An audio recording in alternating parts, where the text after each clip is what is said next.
6-Minute English from bbclearningenglish.com. Hello and welcome to 6-Minute English. I'm Alice. And I'm Neil.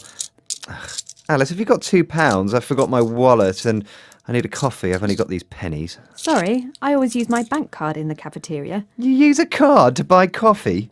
Yes, it's a tap and go card, so it's quick. You don't enter your PIN number, and everyone in the coffee queue uses them, except you. And today's show is about how we pay for things. Well, I pay for things with money. There are different kinds of money. You're behind the curve digging around in your pockets for change, Neil. Do you still use cheques too? Yes, I do. Cheques are very useful. Now, being behind the curve means not keeping up with current trends. So, help me keep up, Alice. What's a tap and go card? I thought you were talking about your regular bank card. Well, tap and go cards are regular bank cards, but with a built-in chip and antenna. The card reader sends out a radio frequency, and when you bring the card close to the reader, the antenna picks up the signal to make the payment. This antenna business doesn't sound secure. An antenna is used for sending or receiving radio signals. Doesn't it mean your personal data's flying around in the ether for everyone to steal? In this context, ether means the air, where electronic communication happens. And nothing's flying around, Peter Pan. At less than half a second per transaction, there's no time for anyone to steal your cash. Now, why don't you answer today's quiz question? Which man's face appears on a UK £10 note?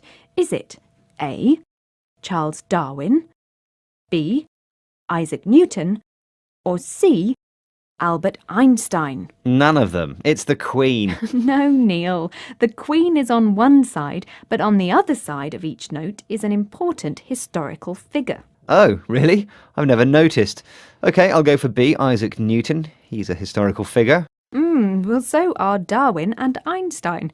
And coins and banknotes will be historical soon, but we'll find out if you're right later on. I'm still concerned about tap and go. What if someone steals my card? Each contactless payment is limited to a certain amount. The UK's limit is £30. After you've used your card a few times in a row, you have to enter your PIN. And if a thief does go on a spending spree with your card, your bank covers you against fraud. Whereas if someone steals your banknotes, that's your bad luck. OK, good points. Fraud means getting money by cheating people, and a spending spree is a short period of time where you do a lot of shopping. Are you a big spender, Alice? Not with my tap and go, Neil. How about you and your chequebook? No comment. Moving on.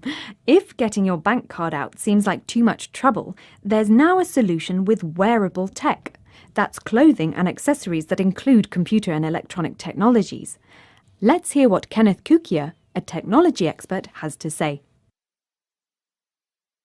You can simply take any wireless card and the chip from it that your bank might issue you, and you can put it into the coat, and then when you want to make a payment, just simply wave your arm in front of the terminal and leave with your latte. This is intended for people who are incredibly lazy, who don't want to take their card out of their wallet, or use their phone, or use their watch. People are going to be making more purchases more of the time, particularly for small value goods.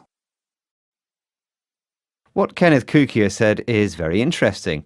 That sounds tempting, but I'm still concerned about how safe this all is. What if I wave my arm around and make a payment by mistake? The chip has to get very close to the card reader to make a payment, so that's not likely to happen. Now companies are creating new biometric technology, which you might like, Neil, because it combines payment and security technology. Let's hear more from the BBC reporter Kate Russell. For those times when not even carrying a phone is convenient, at the beach or a festival for example, the FingoPay system reads the unique maps of veins under the surface of your finger. The trick is remembering which finger you registered with. This high-tech stuff reporter Kate Russell is talking about is amazing. Someday soon we won't have to carry a wallet or a purse or anything. The veins in our finger will authenticate payments and prove the payments are ours. I can't wait! Sounds a bit too sci-fi for my liking. How about giving us the answer to today's quiz question? All right then. I asked, which man's face appears on a UK £10 note? Is it A. Charles Darwin, B. Isaac Newton, or C.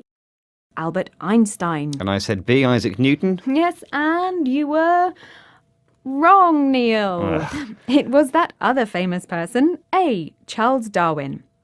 Isaac Newton was on the old £1 note, which is no longer used, and Einstein was German, not British, so he wouldn't appear on a UK banknote anyway. Ah, well, they look similar, I think.